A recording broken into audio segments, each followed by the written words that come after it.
E aí, meus queridos, espero que estejam todos bem. E antes de eu seguir com o tutorial do Lendas e Mitos, baseado no feedback de alguns jogadores aqui e de percepção minha ao longo do jogo, algumas coisas precisaram ser mudadas, tá? Mas pro bem. Primeira coisa delas que eu preciso chamar a atenção para vocês dessas alterações, sobre as regras de furtividade, tá? E aqui nós temos dois cenários. Ou o seu personagem tem habilidade de furtividade lá na ficha de personagem dele, ou ele não tem furtividade e as regras são um pouco diferentes. O que que acontece? Se você tem furtividade, quando você vai realizar uma ação furtiva, você vai usar o oráculo de sim ou não. Lembrando que no Lendas e Mitos, o oráculo de sim ou não é simplesmente só isso, né? É sim mais, não e não mais. Aquela famosa pausa para o espirro rapidinho. Então, como seria a, a representação na prática, né? Baseado naquele último vídeo em que furtivamente eu tentei abater um guarda. No método antigo, que hoje é o método de quem não tem a furtividade, mas ainda assim quer usar a furtividade, a gente rola 3d6 contra a defesa do inimigo, para ver se acerta, não necessariamente para ver qual é o dano, porque trouxe novas regras para o dano que eu já vou mostrar para vocês também. Mas vamos lá, supondo que o seu personagem tenha a furtividade, como o meu tem, e provavelmente no próximo tutorial, se tiver alguma oportunidade de usar, já vai ser nessa regra nova, tá? O que que acontece? É mais por uma questão de roleplay, tá? Porque, assim, vocês já pararam pra pensar para que serve um teste de personagem? Serve para você ver se você vai conseguir fazer alguma coisa ou não? Faz sentido.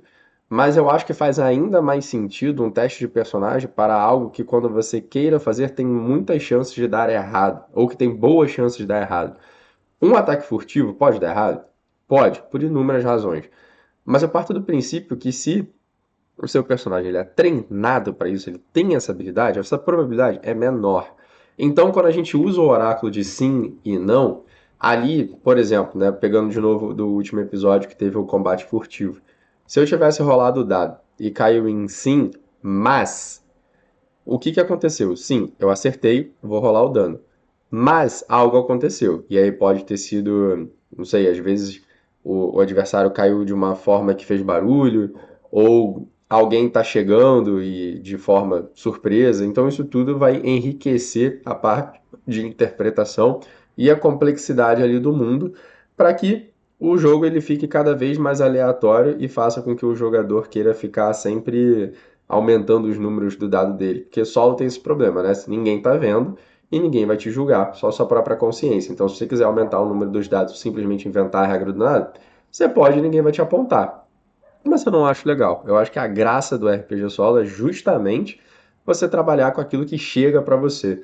Né? Na filosofia da história a gente fala muito do memento mori, né? Lembre-se que você é mortal. E o seu personagem também. Lembra, é um RPG de baixa fantasia, de alta letalidade.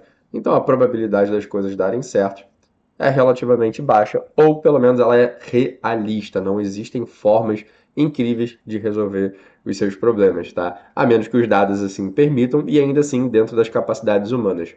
Deixa eu mostrar para vocês as alterações que eu fiz no sistema de danos para ataques furtivos, que inclusive já estava aqui. Vamos lá. Se você tem a habilidade furtiva, você com certeza abateu aquele seu alvo, tá?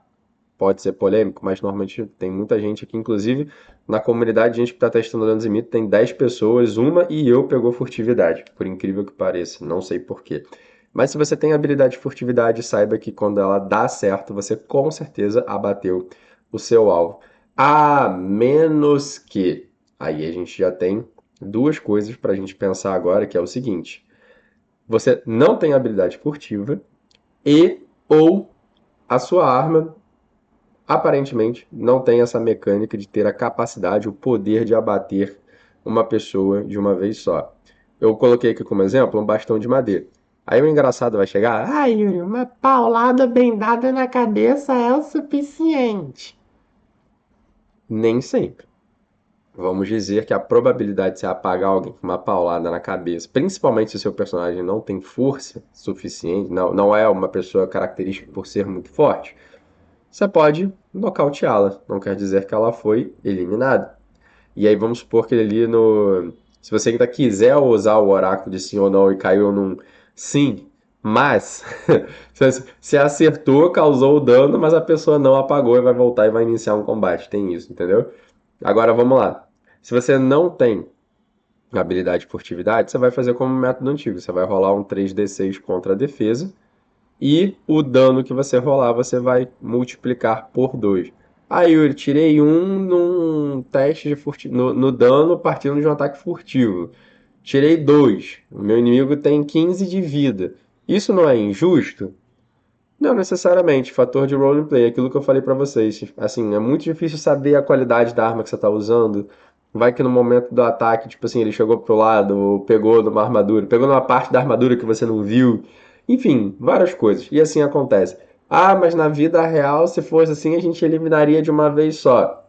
Não se sabe, porque a gente não tem tantos relatos históricos assim de combatentes e hoje em dia provavelmente você não vai querer testar isso na prática, senão você vai arrumar problemas gravíssimos com a lei e com a sociedade. Então, segue a regra do jogo. E aquilo, olha só, eu até botei grandão ali no primeiro parágrafo. A regra de ouro do sistema, pessoal, é o bom senso. Então, a regra está aqui para te orientar, para te dar uma ideia. Se você quiser misturar, mistura, faz o que te faz feliz. A gente já segue regra demais, a gente já se esforça muito, a gente já se estressa muito, a gente já faz um monte de coisa para um momento de relax ali que você vai parar para jogar, ainda ficar cagando regra na sua cabeça. Beleza? Vamos para o próximo tópico. Testes de moral e o novo atributo do nosso jogo que se chama ímpeto, beleza? Testes de moral, se você já jogou outros jogos de RPG, você deve estar familiarizado com aquela questão. Se você tem um grupo, se você está enfrentando um grupo de inimigos, quando você abate 50% deles, você faz um teste de moral para saber se eles vão fugir ou se eles vão se render. Agora, se você está lutando contra um inimigo só e ele chega a 50% da vida dele, você pode fazer um teste de moral para saber se ele vai continuar lutando ou não. Porém, lendas e mitos é um sistema de alta letalidade e você está em terras inóspitas, então o tempo inteiro as pessoas vão querer te eliminar, tá? Com isso, implementei a seguinte regra que é o ímpeto, ou seja, o quanto que você se impõe ali. E ele é um atributo, ele está na ficha, eu vou mostrar a nova ficha para vocês. Mas qual é a diferença? Você não vai poder escolher acrescentar modificadores ali. Por exemplo, lá na criação do personagem, você tem que escolher, né, em qual atributo vai botar mais dois, qual que você vai botar mais um e qual que você vai manter zero. Ou seja, agora você vai ter dois zeros, porque um com certeza é o ímpeto. Ah, então para que que ele serve? Vamos supor que você esteja lutando contra um grupo de inimigos, que no Lendas e Mitos já é difícil pra caramba. Ou seja, se ainda assim, naquela extrema dificuldade, extrema letalidade, você ainda está conseguindo se sobressair a cada inimigo que você abater, você vai botar mais um no seu ímpeto. E aí você vai realizar um teste de moral para cada abate. Ah, tô lutando contra três, eliminei um, fiquei com ímpeto mais um. Aí quero fazer um teste de moral, rolei. E consegui passar, os dois fogem ou os dois se rendem. E uma coisa que aconteceu numa sessão que eu estava fazendo sozinho aqui, que eu acho que deu um efeito narrativo muito legal, é que eu fui dormir, e enquanto eu fui dormir, eu fui surpreendido por um grupo de três inimigos. Nem isso os dados aliviaram. Só que tinha habilidade, então eu escutei o som, acordei, fui para um canto e me mantive em furtividade. Quando eles entraram, o combate iniciou.